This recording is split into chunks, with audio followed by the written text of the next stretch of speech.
and then it's military. It's Britain's most important news programme in the coveted 10:30 at night slot. It all starts with the editor of the day, it's Hugh Milbourne today, discussing ideas with the presenter who rings in from home. Ah, Jeremy. It's nice and quiet down here in the Newsnight vaults. But what's this?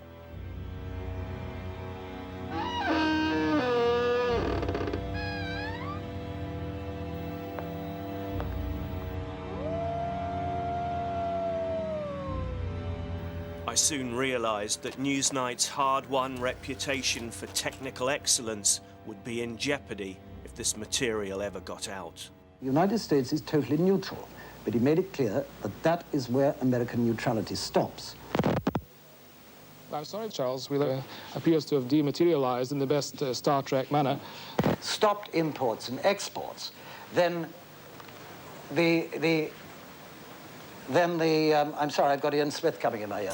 Here's David Icke at Villa Park. How low were they on Monday morning? Team talk. We've lost Icke in sport. Monitoring today's events in New York, here's Tom Carver. 1, 2, 1, 2. Can you hear me? Can you see me?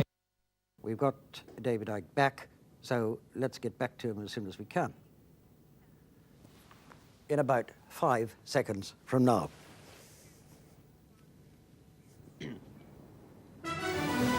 Meanwhile, the presenters arrived. Daisy, what's he going to say if I ask him? And gets a briefing ahead of the big interview of the day. Do we know? No, I don't know what he'd say. I mean, he... Have you spoken to him? People used to say when we did this morning that they could tell if we'd had a row that day. Just before going, they could tell, and they were usually right. And I am convinced I can tell when Jeremy has had a bad day. You know, Can you tell if he's ever had a good day? Yeah, that's the tricky one. What is it? What's it about? Correspondents assemble their reports. Intelligence sources say the emails were passed to analysts at Thames House, MI5's headquarters, before being decrypted and passed on to MI6. Richard, you cut that camera now. We got that information off the internet. A student had written it in an essay. That's what our sources say. No, Richard, and decrypted isn't even a word.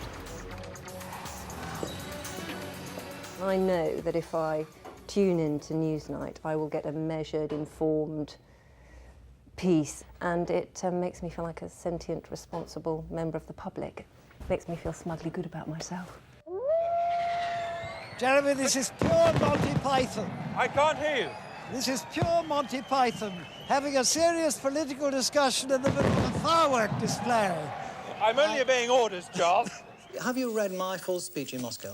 Yes, I have. Have you? Well, yes. I don't believe you. I'm sorry. Well, would you tell me? Would you answer my question? Well, I'm asking you the questions, if I may say so. Oh, well, not this time, you know. I'm asking you, have you seen the full text? To be quite honest, I have not seen the full text. Right, now we can... Mark, he seemed to become obsessed with the fault. Must have been an incredible compliment. Hello, is Mr. Gallagher there, please? Who's it? It's, is that Liam? Yeah. Hello, Liam, it's Jeremy Vine from Newsnight here. How are you doing? I'm f***ing sound, how are you? Okay, am I allowed to speak now? Yeah, go ahead.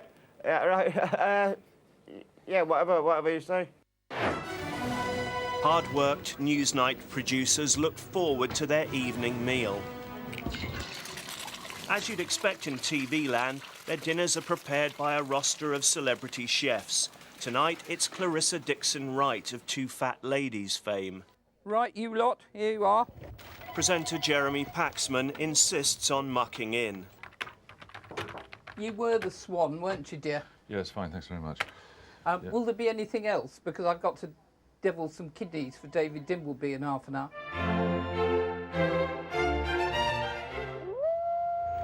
Hi, guys. Paddy Ashdown today took a barge trip to press the Liberal Democrat message. Oh, it's Mr... It is? Mr. Whatchamacallit. Can we have his signature? Be careful. Oh, no! Never fear, Captain Ashdown, the ex-Special Boat Service, hopped off the back and came to the rescue. You know, they'll do anything to pick up a floating voter. Well, that concludes our tour behind the scenes of Newsnight at 30. Thank you very much, everyone. See you tomorrow. It's a bit like going round an old National Trust place, but without the tea towel at the end. Oh, hi, Dara. Hi, how are you? Yeah, good. What have you been up to? Well, we're doing Mock the Week. Oh, that's it's back first on, Mock the great. Week series. Yeah, it's great. What are you doing now? Newsnight, 30 years of Newsnight. Jesus, that's still on. Yeah. I kind of presumed everyone was getting their news from us now.